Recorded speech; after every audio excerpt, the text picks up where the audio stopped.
sou o Zaro do canal Zaro Cultura e esse é o programa Experiências de Vida. O nosso entrevistado de hoje é o Dr. Edmilson Fabre e ele vai passar um pouco do seu conhecimento e de suas experiências sobre um dos temas mais palpitantes da atualidade. Ele vai falar um pouco sobre a saúde emocional, depressão, estresse e ansiedade. O Dr. Edmilson é médico e mestre na área da cirurgia do aparelho digestivo. Ele fez pós-graduação em pedagogia em programação neurolinguística sistêmica. Ele também é filósofo e criador da Stress Clean, que trata da prevenção e tratamento do estresse.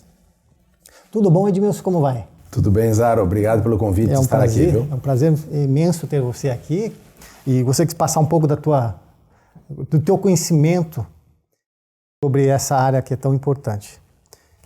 Gostaria de começar a entrevista perguntando o que é saúde emocional no seu ponto de vista? Saúde emocional, Zaro, eu considero o equilíbrio interno, a harmonia. Quando temos saúde emocional, as dores não são tão intensas. Quando temos saúde emocional, os problemas não são tão sérios. Saúde emocional eu definiria então como o equilíbrio interior. E saúde emocional é um dos três tripés, um dos três elementos que formam o tripé da Organização Mundial de Saúde, que define um estado ótimo, físico, emocional e social, e não apenas a ausência de doença. Quais são os três tripés? Mental, físico e social. Mental, físico e social. E que te dariam, então, uma condição de equilíbrio. Não apenas a ausência de doença. Então, saúde não é ausência de doença. Saúde não é ausência de doença. Saúde é o bem-estar físico, mental e social. Aí sim, você está bem. Por isso, a Organização Mundial de Saúde pôs essa definição, para que as pessoas não fiquem tão ligadas à doença, mas sim à saúde. A ausência de doença não quer dizer que você esteja bem. Por quê? Uma alteração do emocional, mesmo não sendo uma doença, apenas uma alteração de comportamento, pode fazer com que você não esteja bem e, ao mesmo tempo, não ter uma doença. Correto. A medicina, às vezes, diz que o doente com saúde é aquele doente mal examinado. Se você examinar bem, você vai encontrar alguma coisinha. Com certeza. Sobre a indústria dos remédios, uma pergunta que eu tenho para fazer. Será que todas as doenças necessitam de remédios químicos para o tratamento? Felizmente, não. Vemos que muitas das alterações, às vezes, necessitam apenas de uma mudança comportamental, de um ajuste de conduta, de uma visão diferenciada daquela situação que você está vivendo. Por quê? Porque quando você passa a avaliar diferente algumas situações, você começa a perceber que o resultado delas também pode ser diferente. Mas as pessoas têm dificuldade na mudança comportamental. E isso é uma questão que é um desafio para o médico. O médico normalmente acaba passando por um psicólogo qualquer questão emocional. É muito importante que o médico se envolva nas questões emocionais, pois é isso que traz o paciente para perto de você. A confiança dele em quem o está ouvindo. Por quê? Porque com a massificação das questões de seguro-saúde, dos planos de saúde, as consultas acabaram ficando muito rápidas e muito objetivas, em cima da dor, do exame e do remédio. Quando você abre a possibilidade para o paciente expor-se, então você vai perceber que aquela dor de cabeça é a pontinha do iceberg de algum problema maior pelo qual ele está passando. Então, essa é uma questão muito interessante. Você dar a abertura, como um bom ouvinte, em primeiro lugar, para perceber exatamente o que ele precisa. E nem sempre é um remédio. Você comentou aí sobre essa relação do médico com o paciente. A gente perdeu em muitas áreas da vida isso, né? Essa questão mais humana, né? Infelizmente. Não só na medicina. Mas eu vou relacionar algo, como é a minha área também, a arquitetura. Sim. Eu percebi que o mundo hoje está se especializando, né? Os arquitetos antigos tinham uma visão ampla de tudo. Ele era engenheiro, arquiteto, desenhista, projetista, fazia tudo. Sim. e depois foi se ramificando, virou engenharia para um lado e a arquitetura foi para o outro. A medicina também ocorreu isso, porque eu lembro que antigamente se falava o médico geral. Claro. Até que ponto a especialização na medicina, que é o seu caso, é bom e até que ponto a pessoa acaba deixando de ter essa visão ampla? O desenvolvimento da medicina é uma coisa fantástica. A área de diagnóstico é uma coisa maravilhosa. Hoje você tem máquinas que fazem diagnóstico de quase tudo. Mas não podemos perder esse contato, essa proximidade com o paciente. Por isso eu gosto muito de ser clínico geral. Apesar de ser gastro, cirurgião, eu gosto muito de ser clínico geral. De ter uma noção das situações como um todo. Uma dor de estômago. Tudo bem, mas essa dor de estômago vem de algum estado de alteração emocional? Como é que está a sua vida? Como é que está seu casamento? Como é que está a situação de trabalho? Por quê? Porque eu percebo que o estresse é a base de tudo. Então, quando você começa a esmiuçar um pouquinho mais, você vê que o comportamento emocional influencia muito no comportamento físico. Mas voltando à tua questão da superespecialização, eu tive a oportunidade de ter contato com o Enéas. Meu nome é Enéas, lembra aquele candidato? Lembro. Um excelente cardiologista, um excelente orador e uma pessoa de uma cultura geral fantástica. E ele dizia o seguinte: a medicina está partindo para uma superespecialização perigosa. Por quê? Hoje nós temos ortopedista. Ok. Só que ortopedista só de ombro. O outro ortopedista só de joelho. O outro só de mão. Dizia ele, nós vamos chegar a um estranho paradoxo na medicina, que alguns especialistas saberão tudo sobre nada.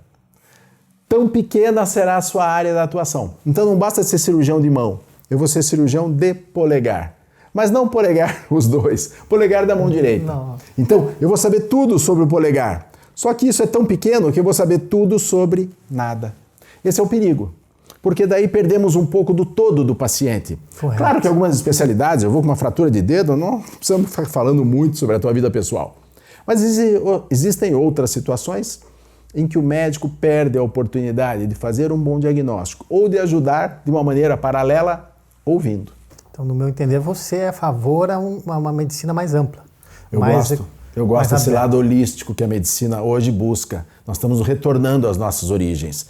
Hoje também, da mesma maneira que estão formando os super especialistas, estão formando os médicos generalistas, estão formando os médicos de família. Há um programa hoje buscando essa aproximação com as pessoas e o posto de saúde. Voltando a um dos temas fundamentais da nossa entrevista de hoje, quero fazer uma pergunta que eu acho que é de extrema importância. Sim. Na sua visão, o que é a depressão? Depressão tem muitas definições e eu acho que todas elas têm partes de verdade. Se nós fôssemos resumir objetivamente, eu diria que é a falta total da vontade. Depressão seria a falta total da vontade. Seria, como diz São Tomás de Aquino, e eu acho muito bonita essa definição, o desgosto pela ação. Desgosto? Olha isso. Uma coisa forte, define bem. Ou seja, a falta total da vontade te leva a um desgosto pela ação. O deprimido, para ele tanto faz. É indiferença? É indiferença. Para ele tanto faz. Tomar banho ou não tomar, se alimentar ou não, sair ou não, receber visitas ou não, viver ou não. É uma tristeza inexplicável. Como a pessoa chega a esse ponto? Você que está trabalhando muito nessa área e atende muitos pacientes com esse problema, o que leva o ser humano a chegar a isso? Veja, tem várias... Alguns fatores, né? Tem vários fatores. Mas, basicamente, chegar-se a esse ponto seria a não valorização do começo dos sintomas, né? A pessoa começa a perceber uma apatia, uma entrega, e vai se deixando, e vai aprofundando-se nessa depressão. Hoje, graças a Deus, temos muitas informações, as pessoas têm muita informação via mídia, via divulgação de maneira geral, até entre as próprias pessoas. Então, nos primeiros sintomas já nos buscam e aí há uma possibilidade de reversão muito boa desses quadros. Mas existem os quadros mais persistentes, os quadros mais difíceis, muitas vezes de origem genética também, histórico familiar, e aí fica-se um pouco mais complicado, mas totalmente resolutivo. Depende muito da paciência de quem trata e da boa vontade do tratado. E como saber se os nossos problemas emocionais são doenças ou são apenas sintomas naturais da vida, do momento, ciclos que o ser humano naturalmente deva passar, ou um breve instante, simplesmente um ciclo de vida? Muito boa pergunta. Eu acho que algumas questões emocionais, elas devem ser reflexivas. É a tua oportunidade de uma autoanálise. Será que o que eu estou fazendo é que está gerando isso? Será que não é o meu comportamento que está me trazendo essa consequência?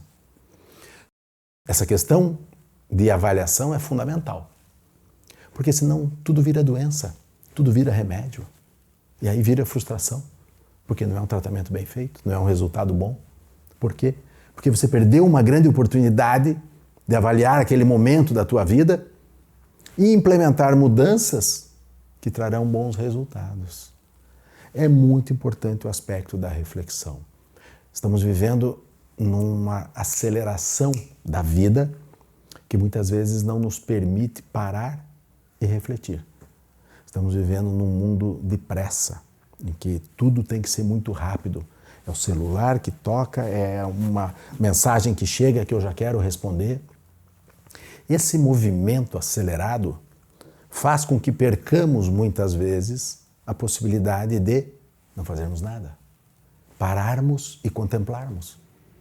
Isso nos dá uma proximidade com nós mesmos e aí podemos ser muito mais reflexivos do que estamos sendo. Você falou um pouco do tempo, dessa dinâmica do mundo que vivemos hoje e fazer um paralelo aí com isso. Existe uma fase, uma época dos compositores na música. A partir de Mozart aumentou um pouco mais, Beethoven criou sinfonias um pouco mais complexas e a coisa foi crescendo. Chegou na época de Wagner, que foi um grande compositor alemão, e Mahler, as sinfonias deles tinham mais de uma hora e meia. É como se fosse assim, uma música. Poxa. Então as pessoas iam para o teatro e ficavam sentadas ouvindo 1h30 de uma sinfonia. Com o maior prazer, aquilo. Eu fico imaginando hoje, né? Uma música de 5 minutos já é muito. As pessoas não conseguem parar, sentar 5 minutos para ouvir uma música. Então, quem me dera você ouvir 1h30 a mesma música. Isso aconteceu em vários países, em várias civilizações. No Oriente Médio existiu no Egito uma grande cantora, Kulthum, que as músicas dela, eram de 1h50, 1 hora, as músicas. Isso na década de 30, 40. Não vende hoje, né? Não vende. Não, hoje... A mídia precisa de... Hoje são minutos. Essa aceleração. O tempo é caro, né? O tempo não conseguem mais parar. Né? O tempo As pessoas vão mudando o ritmo conforme as necessidades. O que pode ser feito para melhorar isso? Se eu fosse aconselhar alguém? Eu diria, tenha tempo para você, inicialmente. Por quê? Poucas verdades, desde que eu estou formado, isso há mais de 30 anos, a medicina teve. Poucas verdades absolutas. Eu já mudei muita dieta, eu já mudei muito conceito, já tive que desdizer coisas que eu falava para os pacientes, de orientações. Mas uma não mudou. Atividade física é fundamental. Então, a atividade física, no dia a dia, te dá uma condição boa, não só física, mas também mental. Porque através da atividade física você põe para fora, você contempla, você caminha, entra em contato com a natureza, além de pôr seu corpo em movimento. Mas qual é a grande desculpa das pessoas para não fazer atividade física? Não é nem a questão financeira. Tempo porque você não precisa, claro, você não precisa pagar para andar numa praça ou nas ruas. É tempo. Eu não tenho tempo. E essa falta de tempo para consigo mesmo traz as consequências de algum momento. Se não físicas, emocionais. Por quê? Porque é o abandono. A falta de tempo para com você é o abandono para com você. Então, se você dedicar algum tempo a você, primeiro vai se conhecer melhor, segundo, vai ser muito mais reflexivo e terceiro, vai depender muito menos de médico. E de remédio. Principalmente. Sobre a ansiedade, eu queria te perguntar algo. Temos crianças, como eu já conheço, que têm 5, 6 anos de idade, vão para a escola e as professoras chamam os pais dizendo que tem que pedir para a criança ir tomar algum remédio porque ela é muito hiperativa. Aí eu penso assim, na minha época, a criança que era muito quieta não era normal. Né? Tá fazendo bagunça, tá quebrando, tá fazendo arte, ele tá saudável. Sim. Então, será que as pessoas também não estão sabendo lidar com... não estou dizendo que não é um problema da ansiedade no mundo. Sim. Falando, como você consegue, como doutor, que trata esses problemas, saber exatamente se essa pessoa é natural, uma ansiedade natural, é um problema que não é um problema, ou se é realmente um problema? Como você consegue analisar isso? Primeiro a gente tenta ver esse comportamento, né? Comparado pela professora, pelos pais. Normalmente, você vai ver o comportamento dos pais. Pais ansiosos naturalmente geram filhos ansiosos. Por quê? Porque nós somos reflexos daquilo que aprendemos. Nós somos os exemplos para os nossos filhos. Se eu sou um cara calmo, minha esposa é uma pessoa calma, não ficamos vendo telenovela, ficamos mais lendo, ouvindo música, como você acha que serão os nossos filhos? O estímulo é esse. Agora, se eu mal e mal tenho tempo, chego em casa, já janto, não falo com ninguém, ligo a televisão, não dou bola para ninguém, fico no telefone celular, como será meu filho? Claro que é reflexo disso. Correto. Então, as crianças de hoje, e a cada geração a gente tem visto essa mudança, as crianças de hoje naturalmente são um pouco mais ansiosas. Por quê? Porque os adultos são mais ansiosos. Correto. A sociedade é mais ansiosa. Em função multimídia, pressa para tudo, você manda uma mensagem e já quer que a pessoa responda. Se não respondeu, você fica interrogando ali, cutucando a pessoa para que ela responda. Eu sou do tempo que a gente mandava carta. E tinha que esperar um tempo para o correio entregar, para a pessoa escrever de volta e retornar essa resposta. Cadê esse tempo que nós ganhamos hoje via celular? O que nós fizemos com esse tempo? Usamos para quê? Para fazer mais coisas. Então, tudo aquilo que a tecnologia trouxe de bom no ganho do tempo, nós matamos esse tempo porque nós não conseguimos ficar sem fazer nada. A ociosidade nos incomoda. Temos que estar sempre fazendo alguma coisa. Então isso leva o quê? Ao transtorno de ansiedade dos nossos filhos. Por isso são tão agitados. É uma geração mais acelerada. É uma geração que vive no celular. Você brincava na rua, você corria atrás de bola. Nós gastávamos energia, eles não gastam, eles concentram. Por quê? Chega em casa, é computador, é telefone, é isso e aquilo. Questões de segurança, claro, trazem uma certa dificuldade de fazer as coisas que nós fazíamos. Sim. Mas tem outras opções. Eu acho que nós estamos fazendo com que o jovem fique muito com ele mesmo e não gaste uma energia que poderia transferir essa ansiedade.